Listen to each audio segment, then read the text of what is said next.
Jim in Waltham, Mass. Hey, Jim, what's up? Hey, Tom.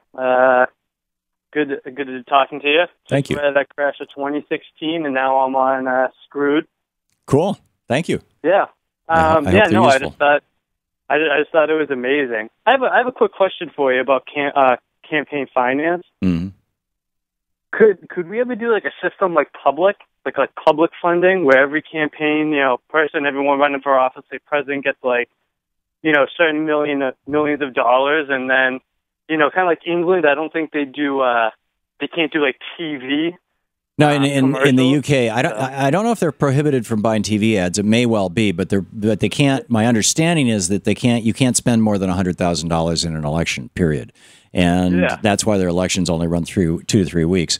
The way to do that, Jim, and I lived in Portland, Oregon. In fact, I was doing this show from Portland when the city of Portland adopted this and had it for a couple of years until the forces of greed came in and got the law changed.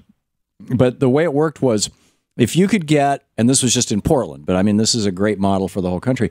If you could get 1,000 people to give you $5 each, in other words, raise $5,000 from at least 1,000 donors, and get their signature on a petition, all of them being registered voters, then the city would give you $100,000, as I recall.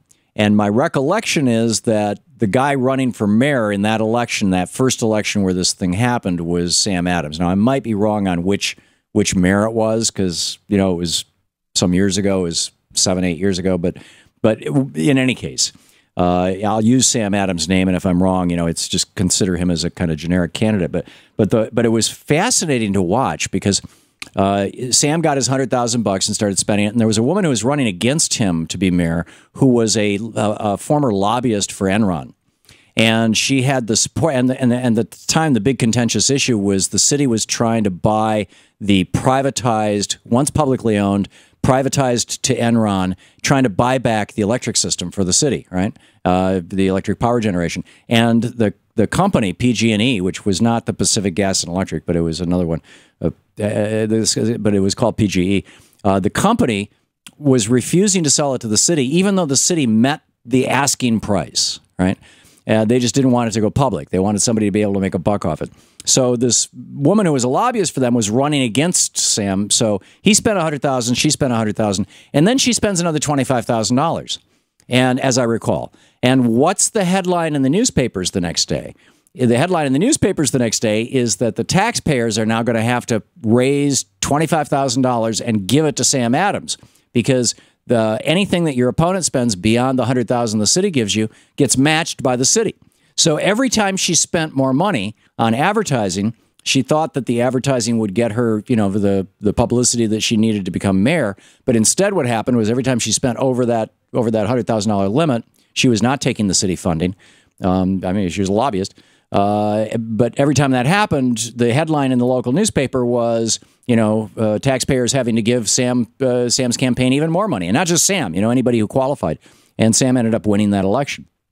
That, if I'm remembering this right, and I may well be remembering it wrong, but in essence, that story is how it works. And we had good public financing systems along those same lines in both Maine and Arizona. And the Supreme Court knocked down parts of it by saying that it was a restriction on, quote, free speech, because the Supreme Court is strongly of the opinion that any opportunity for a billionaire to buy a politician is called free speech. It's not called bribery. They've completely redefined bribery. Yeah. So, but that's the way to do it, Jim. Make sense? Oh, all right. Okay. Yeah, no, definitely. Thanks a lot. Thanks a lot for the call.